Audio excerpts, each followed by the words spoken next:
El pasado 11 de agosto, un equipo de abogados liderado por el vicepresidente de la República, Félix Ulloa, presentó una serie de reformas a la Constitución de la República que modifican 215 artículos de los 274 que tiene la actual Carta Magna salvadoreña. Es decir, que este gobierno, el gobierno del presidente Nayib Bukele, prácticamente ha redactado una nueva constitución. Abogados y organizaciones sociales han cuestionado este proyecto de reforma porque consideran que otorga más poder al gobierno y menos independencia a las instituciones que deben controlarlo, las cuales son vitales para una democracia. Hoy vamos a leer la letra pequeña de este proyecto de reforma constitucional creado desde el Ejecutivo que genera muchas preocupaciones.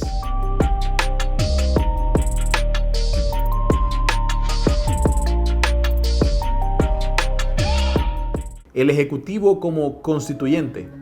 El artículo 248 de la Constitución actual es uno de los más importantes porque define las reglas para reformar la actual Carta Magna. Establece que el único mecanismo para cambiar la Constitución es el siguiente.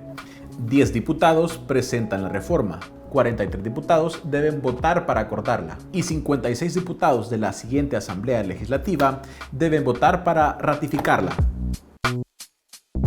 Esto quiere decir que son los diputados los que tienen la exclusividad para proponer, discutir y modificar la Constitución.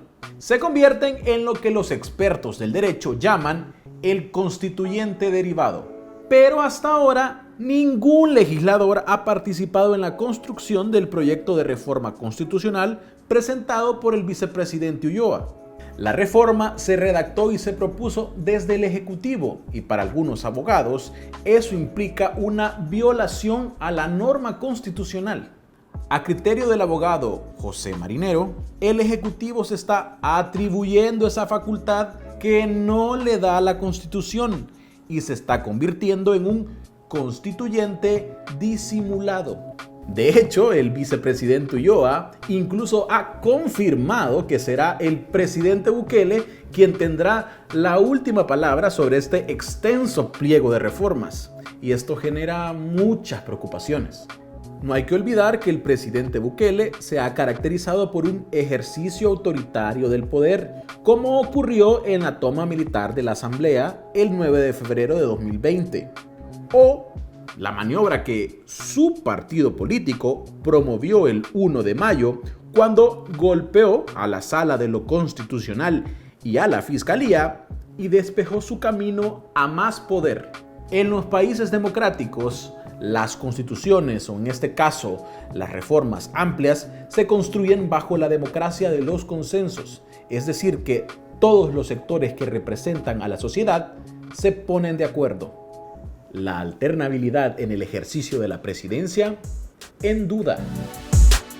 Les explico la forma y sistema político de gobierno, el territorio nacional y la alternabilidad en el ejercicio de la presidencia son normas que según la propia Constitución no pueden ser cambiadas, las llamadas cláusulas pétreas del artículo 248.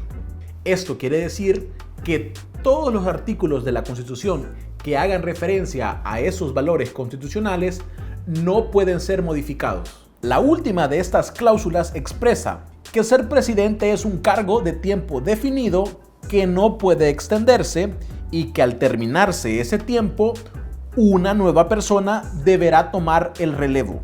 El artículo 154 define que el periodo presidencial será de 5 años y ni un día más. De acuerdo con el análisis de los juristas, este es uno de esos artículos protegidos por la cláusula de alternabilidad del 248 y por lo tanto irreformable.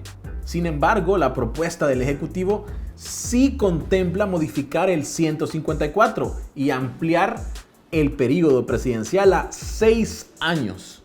A esto hay que sumarle que la reforma permitiría que el presidente solo deba esperar un periodo para volver al cargo, contrario a la norma actual que establece 2 periodos de espera. El abogado constitucionalista Jonathan Cisco argumenta que esta propuesta atenta contra la cláusula pétrea y abre un camino a reformas constitucionales futuras. Reformas que, por cierto, ahora serían más expeditas, porque el Ejecutivo pretende que una asamblea con 43 votos a favor las pueda acordar y que un referéndum mayoritario las confirme. Y por si fuera poco, estos cambios relativos a la alternabilidad en el ejercicio de la presidencia no vienen solos. La propuesta del Ejecutivo incluye también otros cambios, como eliminar la regla que castigaba con la pérdida de derechos de ciudadanía a cualquier salvadoreño o salvadoreña que apoyara, promoviera e hiciera activismo por la reelección presidencial. Asimismo, la reforma borra del mapa la prohibición de la existencia de un partido político único oficial. El poderoso Colegio de Abogados y Notarios.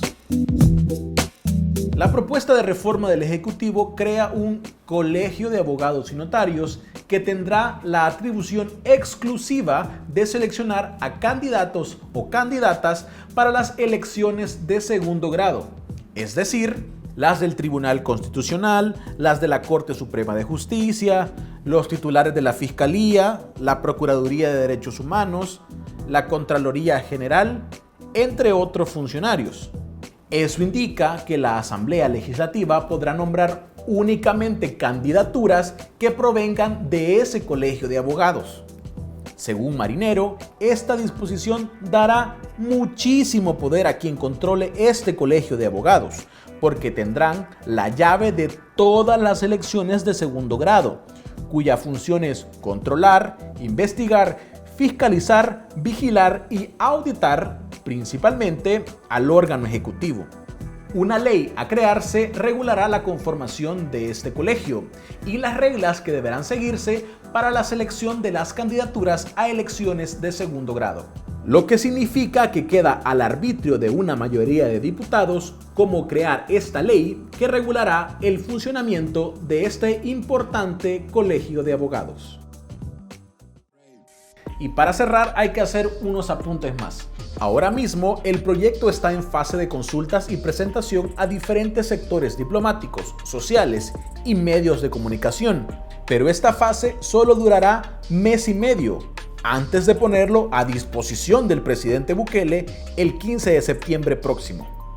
Hay que recordar también que luego de la imposición de magistrados por la Asamblea CIAN, no hay sala constitucional independiente que verifique y analice la constitucionalidad de este proceso de reforma.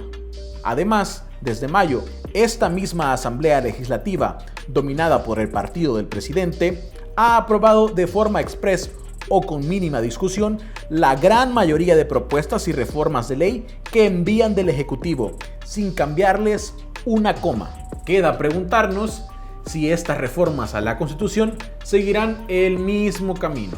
Modificar artículos de la Constitución es un asunto de gran importancia, porque implica tocar las reglas fundamentales de convivencia de un país. Y por eso es importante ponerle atención a lo que nos proponen desde las oficinas del presidente Bukele.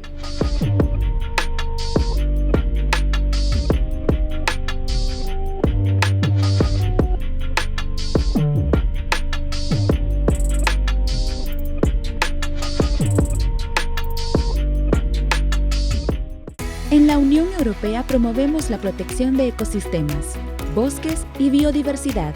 Con el Pacto Verde Europeo, nuestra hoja de ruta para enfrentar el cambio climático, tomamos acción para hacer un uso eficiente de los recursos. Impulsamos la economía verde, la generación de energía renovable y la electrificación del transporte urbano. Decimos no a los plásticos de un solo uso y organizamos jornadas de limpieza. Actuemos frente al cambio climático.